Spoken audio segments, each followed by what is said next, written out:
Welcome to BNEWS Weekly. My guest today is Laura Hiller, who is the new Deputy Director of the Cummings Foundation, elevated after Joyce Variotis went up to Director. That's correct. Okay. All right, well, let's start with your background. You're an outside hire at Cummings. I am. And you have a legal background?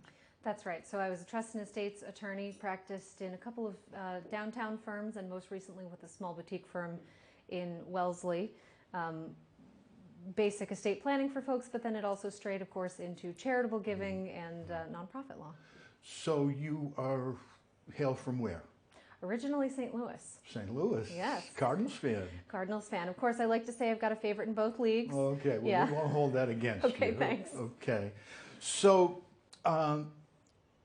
Deputy Director, we've done Cummings previously, the foundation, a couple of programs, one with Bill, one with Joyce, but we wanted to kind of catch up because there's been a number of different new things that have happened at the foundation. Bill obviously is iconic in the real estate industry here, but apparently he's making every effort to become a leading light in the philanthropic arena. Sure. So let's start with the original origins of the foundation itself. Sure. So Bill and Joyce started the foundation in 1986 after Bill had enjoyed about a 15-year very successful career in commercial real estate in the greater Boston area, mostly north of the city. And they concluded at some point that their family was fairly well taken care of and decided that they would begin giving back to the communities that had given so much to them.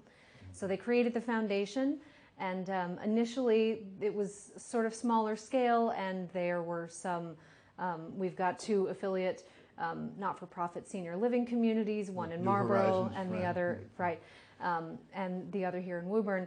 And in 2012, they started a grant program, and that has grown rapidly. Most of the recipients are in the communities where they own commercial real estate, and so the idea being that so many of the people who work in those buildings and the tradespeople who work on them and the clients who rent space from us are members of those communities. And Bill and Joyce really feel that as members of the communities and owners of these properties, they're really just stewards. They're the people who are developing the land at the moment, but we're all members of the community, and they really wanted to give back in those communities. So the grant program took off, and it's been quite a success. Well, quite a success to the tune, I guess, if you've surpassed $320 million. Yes, that's right. Okay, well, you had the $10 million program, right, which was 100 grants a year for $100,000. Yes. That has been elevated to what at this point? So that has grown. This year we plan to give 140 recipients at least $100 million. And of the grant recipients... Pass that by me again? Yes, so every grant recipient, there's 140 of them. They will each receive at least $100,000. Okay. Sorry.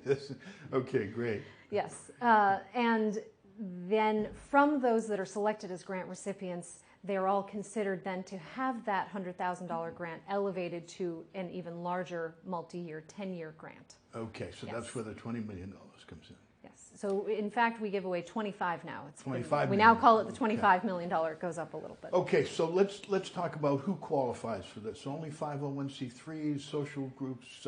I know Bill's motto, I guess, in his guiding principles is start from the back and go forward, right? People who need it to go to the forward. So most of the organizations that we give to are small and medium-sized organizations locally, and we ask that for eligibility purposes they have to have at least 50% of their service populations in Essex, Middlesex, or Suffolk counties. And we tend to look for the areas of greatest impact. So maybe they're growing a program and they're going to reach a broader service community, or maybe they've got a really small population, but the impact that they're making in the lives of those individuals is truly transformative. So we've got a broad committee of volunteers who help vet at every stage, selecting the area of greatest need. We focus a lot on disenfranchised individuals and people who are typically or historically under-resourced. Well, let's talk about the process. Yes. You have a window, right? Annually Yes. you have a window, so tell us about Yes. that. When is that? How are you getting applicants? How many applicants? How has that grown? So every July 1st, we open up a new window for letters of inquiry, and anyone can apply. So that's open through But they our have to website. be 501c3s. They have to be A nonprofit. 501c3. And recently we've actually expanded the group. It used to be only organizations that were doing the primary delivery of services. More recently, we have also opened that up to include smaller grant makers.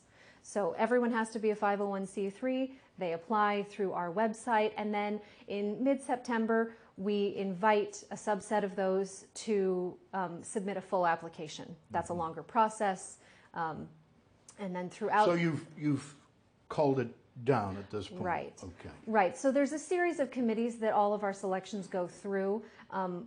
Over half of our grants are entirely decided by volunteer committees. That's something that the foundation is very committed to and that Bill likes to talk about, democratizing philanthropy. So over half of the grants are selected by several different committees of volunteers whose responsibility it is to either look at the letters of inquiry in the beginning, or most recently we just came out of our financial review where we're looking at the 990s of each of the applicants and doing a little bit of financial due diligence. And then it gets slowly, the pool gets a little bit smaller throughout the year, and then award letters go out in May letting know all of the organizations that are going to receive a grant that they are being funded. And then the other half go through an internal process through the foundation, and we treat those as early decision applicants. So I suppose your due diligence is even stronger now after Rachel Rollins' experience having given a grant to somebody that was later indicted. She had to recuse herself. Yes, so this is a pretty diligent process. How many volunteers are involved in the committees? Each of the committees vary. So the financial review committee was divided between about 8 individuals, and we divide the entire list up. Of course, earlier in the process, when we've had as many as 700 applicants at the very beginning at the LOI stage.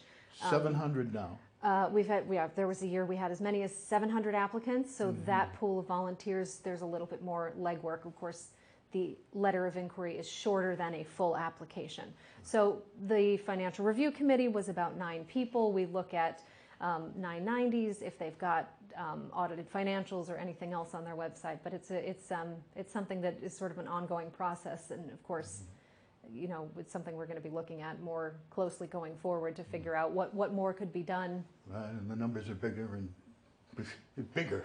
You're talking 25 million, that's a big number. It is. Now, how do you become a volunteer? And also your board of directors, I know, is a very pretty good sized group of pretty distinguished people. Yes, yes. So our volunteers, in the beginning it was fairly an organic process. Most of this vetting process happened internally with staff members, and then we went out to our board and said, hey, you want to read some applications? And from there we extended it to more members of the local communities, of the nonprofit communities themselves, of course, because they're the ones on the ground. They understand the issues, they understand these service populations, and they really can take a good look at an application and understand how is the impact of application A versus application B. So it was a fairly organic process in the beginning, and then at some point we did sort of realize our volunteers are a lot of white folks from the suburbs, and so we've made a very concerted effort to diversify the board and the experiences of both our board and our volunteers, so that we have a better representation of the communities that we're looking to support. Sure. Yes. Now, I skipped over the gift pledge, which, forgive me, I forgot that. Now, Bill in '86, I guess, had committed to some large percentage of his holdings, and then he joined the gift pledge. Explain the dynamics there. Sure. So when they first set up the foundation, Bill and Joyce committed to giving 10% of their income annually to the foundation. At some point, they actually began shifting the ownership of the commercial properties themselves to the foundation, and then the rents of those buildings in perpetuity fund the foundation. And so the Giving Pledge was started by Bill and Melinda Gates and Warren Buffett, and it basically is inviting the national philanthropic community at the highest levels to commit to giving away a majority of their wealth. So funny story that Bill likes to tell is the Giving Pledge was announced, I believe, in 2011. They joined in 2012, and they were the first Massachusetts couple to do so. And there was actually a Globe article that came out ultimately about them having joined, but it took a long time to come out because no one had heard of them. Right. And there was all of this due diligence that had to happen to figure out who are these people that are giving away so much money locally to all of these communities, and no one's ever heard of them. And they just didn't believe that it could possibly be true. So at some that point, it was a billionaire living next door. right, exactly. I mean, even some of their closest friends who knew they were very comfortable, but they really had no idea that they were giving pledge level wealth. Well, Bill tells a funny story about flying out to his first meeting of the pledge, and he takes a commercial. Him and Joyce take a commercial flight, and they get to the airport, and they rent a Hertz or whatever, and they drive to the hotel, and the concierge or whatever says, as he's checking in, well, what's your tail number? And Bill said, what's a tail number? Yeah, we flew JetBlue. I don't know.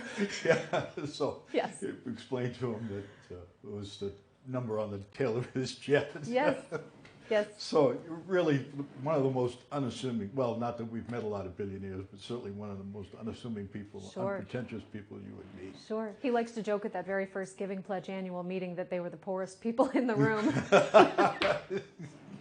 That is funny. Okay, so let's get back to the funding source. Now, you don't do any fundraising at all. No.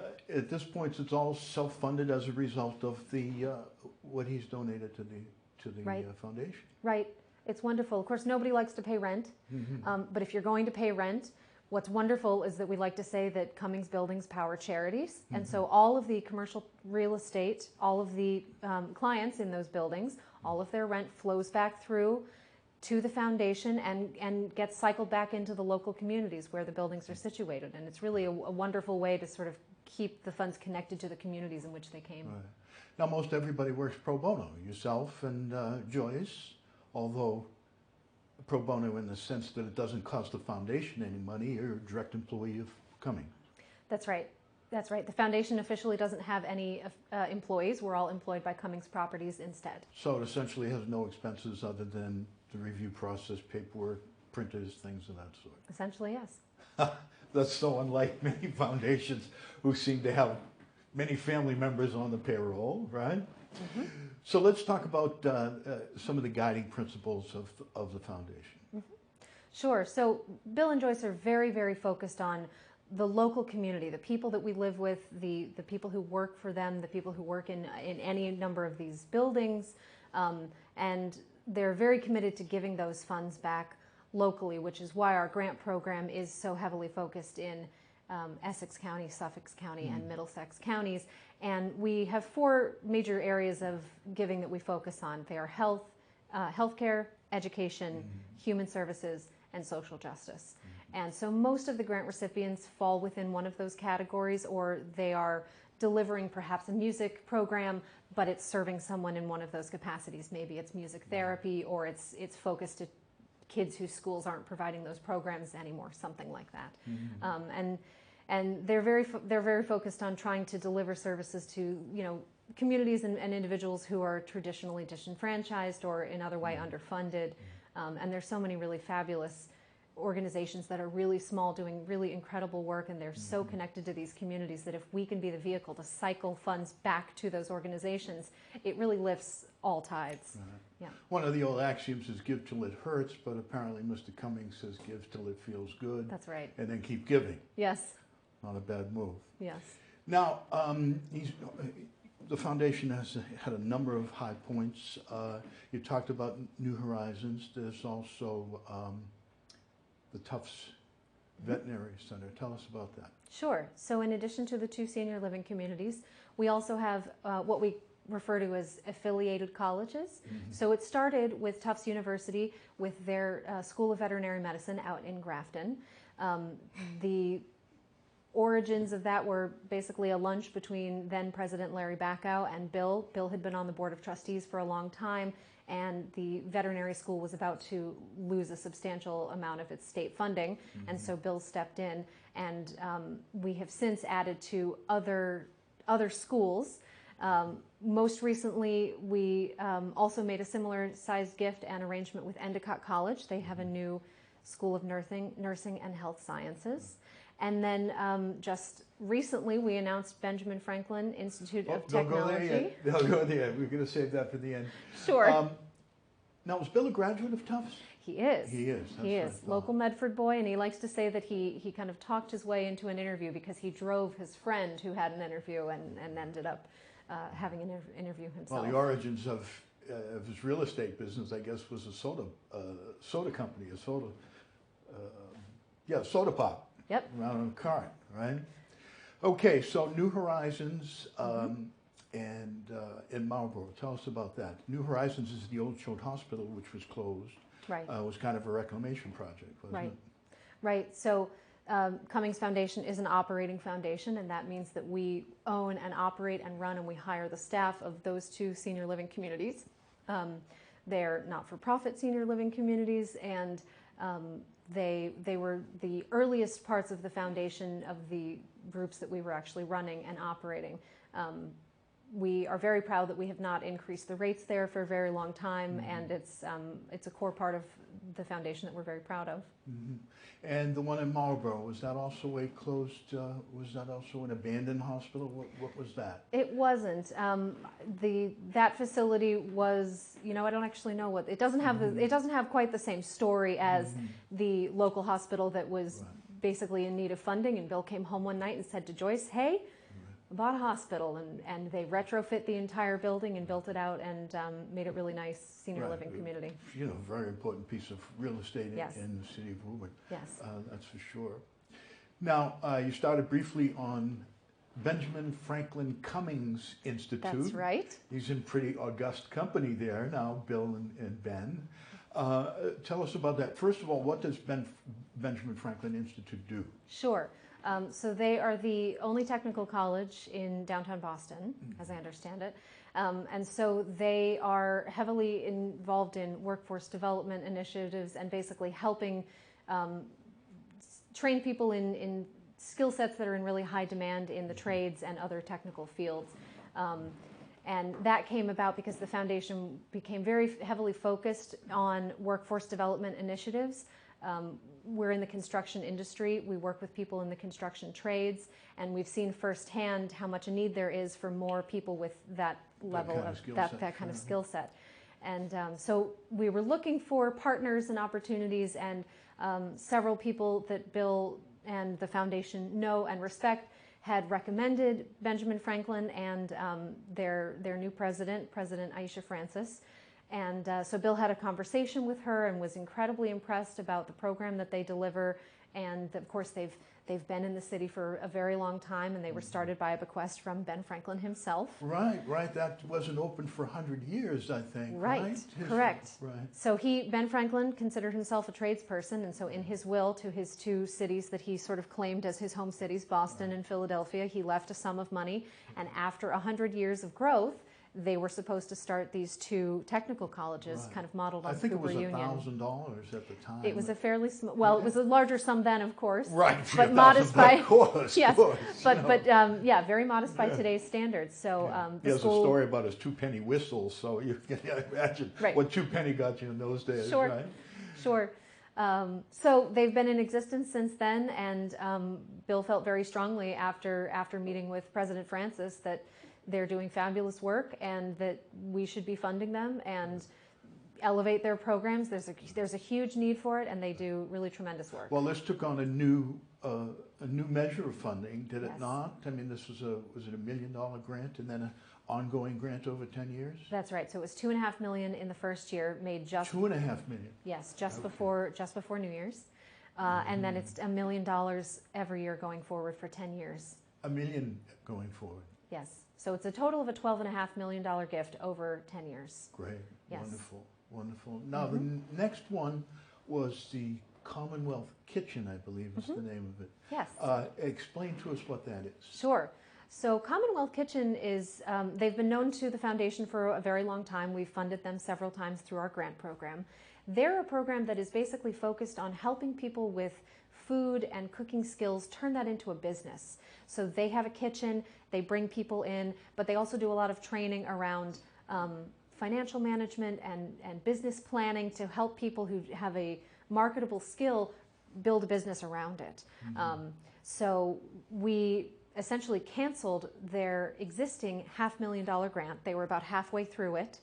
And must have a lot of weeping and moaning and gnashing of teeth initially. Initially, yes, we did sort of spring this on them. So it was during a live Zoom call with a group of our volunteers. It was during a training, and we had asked each of these trainings to have one of our existing grantees come on and talk to the volunteers about their experience working with volunteers and the partnership that they have with the foundation. So Jen Fagel, who runs Commonwealth Kitchen, is a very good sport. We let her know, yes, we're canceling your existing $500,000 grant, but we're going to replace it with a new $1 million grant. And in addition to that, we're also putting up a $1 million matching grant for new pledges that come in through September of this year. Her new pledges, you'll match. Right, Okay. exactly. So how big an organization is that? I mean, how many people are involved in the instruction and taking their courses and things of that sort? I'd have to ask Jen, but I know that they're growing. And part of what we were excited to help them do and fund is they learned that the building that they operate in would be coming up for sale. And so part of the idea behind this is this really guarantees that they can continue doing the work they do in the space that they're in. So this, they're buying the building. And that'll enable them to hire and hire more staff and, of course, train more people. And this is right in Dorchester, so there's a growing need there for that kind of skill set and that Absolutely. kind of training. Right. Okay, so you did this through the pandemic, naturally, like everybody else, you suffered through that. But have you used to have the celebration? Have you gone back to that? Did you suspend that for the past 2 years? Did you do that whole thing in Zoom calls? It was happening over Zoom. It was still a really fabulous event, but everyone is very excited that, you know, if the trend continues, that we hope to be in person this year and to revive that celebration again this year. Right. It's a fabulous energy in the room as everyone is excited to receive grants for the new cycle. Yeah, when 10 or 15 million, $20 million is being spread around. Of course, it's a great party. Yeah, a big party, absolutely. Yeah. Right. So what is your role at this point as deputy director? Are you in charge of outreach or reviewing the, categorizing the applications, etc.? So I wear a lot of hats. Well, you're also in the corporation, so I presume you're working in the legal department there as well? I'm actually separate from our in-house legal. So the Cummings Properties has its own in-house legal department, and they're fabulous, and we do confer with one another occasionally. But inside of the foundation, I am the person who has a legal background, and so to the extent that we have agreements coming up that need to be looked over, or compliance issues or audits that come through, I really liaise both with accounting and then also with some of the grant applications that come through. And then in addition to that, just helping run the grants program overall. And I'm also the primary liaison to our 2 senior living communities, to the Tufts Veterinary School, Cummings Tufts Veterinary School, and the Nursing School of Health Sciences, and Ben Franklin. Right, so Cummings Institute. So as these programs grow and we have interactions with their boards of advisors, I also am connected in each of those areas as well. So it's a really fabulous role because I get to have a hand in a lot of the different areas, both at a high level and actually interacting with volunteers and interacting with the organizations we fund. Now, Joyce has been elevated to the director, and I was going to ask if she got a raise, but apparently not, since she's pro bono, right? I haven't asked. Okay, so what does coming up, we're going to be in July pretty soon. Yep. Actually, it's 70 degrees today, which would have been a great golfing day if I had any kind of foresight and really had any faith in the weatherman. Sure. So how do we progress from here? What's coming up? And then I want to ask you, well, go ahead, go with that question. And Sure. Then the other. So we're in the swing of our final sets of review committees for this year's grants. So those will be announced in May. We're very excited. Just this last Tuesday, we had a first in-person orientation again after the pandemic with our final grant selection committee.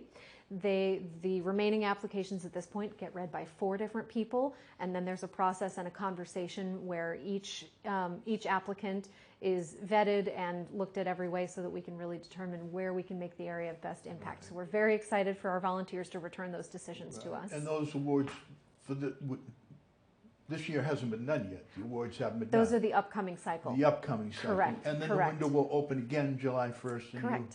Okay, repeat this whole Yeah. process. So really, we're kind of in this cycle all the way through the year because, of course, all of these grants, even the $100,000 are multi-year grants. So Right. some of them get $25,000 over 4 years, Right. others get a third of $100,000 over 3 years.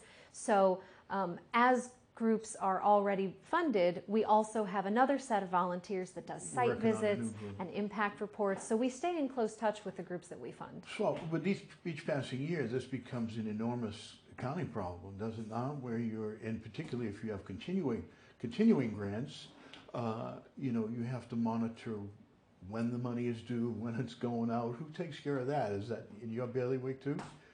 It's fairly standardized actually because we make them in installment payments one time a year. So we have new grants and we have returning grants, and we've got a fabulous accounting department that Just we set work them with up fairly as an closely. ACH on a particular day? Exactly. We've just moved to an ACH, so that actually makes the process even easier. Even easier, Yes. sure. Just Yeah. like plugging in a date and off the money goes. With some human involvement, but yes. Right. Well, you got to put it in there originally. Yeah. Now, one of the really fantastic things about the foundation is the fact that you don't have to seek outside funding, but your funding source is going to rise essentially with inflation. So with each passing day, rents are likely to rise, etc. So you're gaining more and more assets that has to be distributed. So what has been the growth? Oh, well, let's look at it from a different way. I think you had 750 grants to date and 1,190. Tell me what those numbers are. 750 grants and 1,190 applications, or no app. Well, so in any the highest that we've had of applicants in any year was in the 700s. 700. The Right. growth has slowed a little bit because of the pool is so local that we Right, fund, right. and we're funding so many current grantees who can't reapply yet that we have so many ongoing grants that the pool gets a little bit smaller every year. Okay, So well, that's the essence of my question. Right. Essentially, you're going to have more money. Your pool of money is growing, Yes. despite the fact you're giving it away. Right. I presume you can't enter principal because it's all bricks and mortar principal. So do you see the potential for expansion in terms of other parts of the state and maybe other arenas for Absolutely. philanthropy? Yes, in fact, we have another one. We're in conversations with some other organizations, and we're always looking for new groups that are connected to whatever is important in the community. So like this workforce development initiative, that was new. That was something that really came onto our radar. We decided was important to fund. So we're always looking ahead. Now, let me see, the workforce initiative, how, if at all, I know this isn't an off-the-wall question. Sure. How is work from home affecting your business over there outside of the foundation? Foundation's reliant upon Cummings properties. Sure. Do you see the work from home phenomena or a cultural shift in that arena affecting the overall real estate business in this region? You know, during the pandemic it did a little bit, but so many of our properties are lab space or medical spaces or the kind of thing that you really can't do from home. So actually our spaces are very full. We have more all the time. I would be remiss if I didn't make a pitch to say, if you know anyone who's looking for space, we always have space. We're pitching, But for a variety of different we're things. very lucky that we're in fairly high demand, especially in that technical space and lab space, as more and more organizations are pushed out of the city and looking for more cost-effective places. We have a lot of those kind of spaces, and we're very nimble in creating those kind of spaces. Right. Now, Bill has a long reputation of seeking out white elephants. The Choate Hospital would be one, Marlboro property, the shoe, what do we call it, United Shoe Machine up in Beverly, which was laid fallow for a number of years. He rehabilitated that. Anything in the offing that might fall into that category? Nothing at the moment. I think we're enjoying where we are and spreading the funds around to the community that we're in, but never say never. Never say never.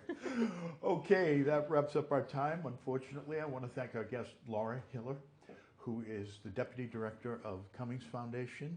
And good luck in giving at this point. You passed 320 million, so I'm sure $500 million is not too far off into the future. Sure. Thank you so much for having me. Thank you. That's it from BNEWS Weekly. I'm Phil Gallagher. Thank you for joining us.